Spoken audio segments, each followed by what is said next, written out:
राम राम। जैसा कि मैं पिछले प्रसंग में बता रहा था, किस तरह सती सुलोचना ने महारानी मंदोदरी से आज्ञा ली और रामादल की तरफ चलने की तैयारी की। इधर रामादल में कुछ गुप्तचर वानर दौड़े हुए आते हैं और प्रभु श्री राम को बताते हैं कि लंका की ओर से एक पालकी आ रही है। अब सुग्रीव जी कहते हैं, ये तो नहीं कि रावण ने मां सीता को भेज दिया हो, वो युद्ध से भयभीत हो गया हो। अगर मां सीता आ गई फिर तो ये युद्ध यहीं समाप्त हो जाएगा। प्रभु श्री राम ने कहा, हाँ, अगर जानकी को भेज दिया तो युद्ध मैं यहीं समाप्त कर दूंगा। तो फिर सुग्रीव जी ने बोला, जो आपने विभीषण जी को लंकेश बनाने का वचन दिया है उसका क्या होगा? प्रभु श्री राम कहते हैं, मैंने जो वचन दिया है, अगर विभीषण जी लंकेश नहीं बनेंगे तो अवधेश बन जाएंगे, मैं इनको अयोध्या का राज्यपाठ दे दूंगा। इतने में उस पालकी से रुदन की आवाज आती है। विभीषण जी कहते हैं, ये जानकी नहीं, ये मेघनाद की धर्म पत्नी और मेरी पुत्र वधू सती सुलोचना का रुदन है, वो आ रही है। प्रभु श्री राम अपनी पूरी सेना को आदेश देते हैं, मेरे भाई बहन, कि उनके आदर के लिए कोई भी अपनी दृष्टि उन पर नहीं डालेगा और अपनी दृष्टि भूमि पर गड़ाए रखें, उनके समक्ष देखें नहीं। इतना आदर सती का। अब विभीषण जी उस पालकी के पास जाते हैं।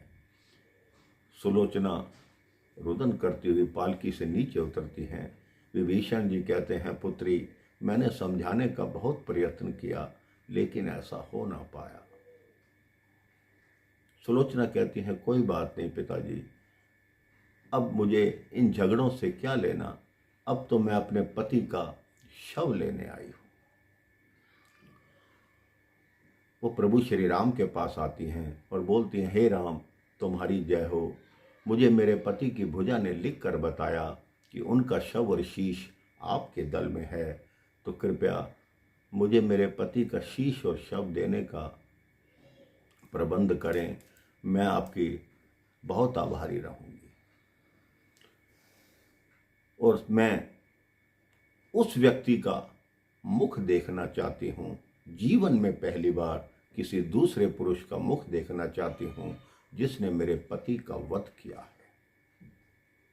अब राम जी लक्ष्मण जी को आदेश देते हैं कि लक्ष्मण, तुम जाओ आगे। अब लक्ष्मण जी सुलोचना जी के सम्मुख जाते हैं।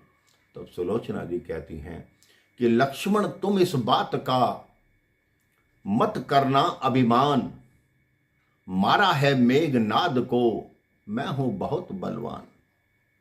मेघनाद लक्ष्मण का महायुद्ध बस एक ऊपरी पर्दा था, वास्तव में दो सतियों का सतयुद्ध भूमि में लड़ता था। जो अवधपुरी में बैठी है उस तपसिन से रण था मेरा, पति को रक्षित रखूंगी ये महाकठिन प्रण था मेरा। पर पति तो उसका साथी है जो पर स्त्री हर लाया है, बस इसी एक दुर्बलता ने मुझको ये दिन दिखलाया है। इस ओर तो मैं अकेली हूं, उस ओर साथ में सीता है, इसलिए सुलोचना से ये रण उर्मिला सती ने जीता है।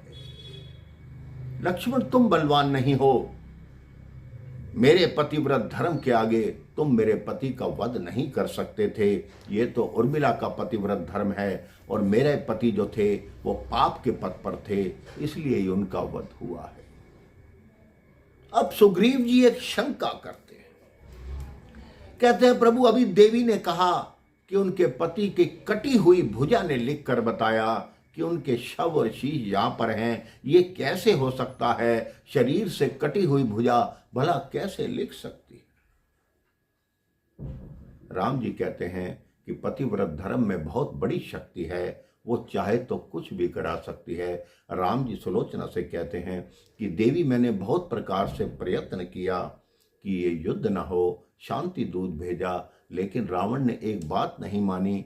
अब भी कोई कारण बने कोई भी यत्न बने जिससे मेघनाद जीवित हो जाए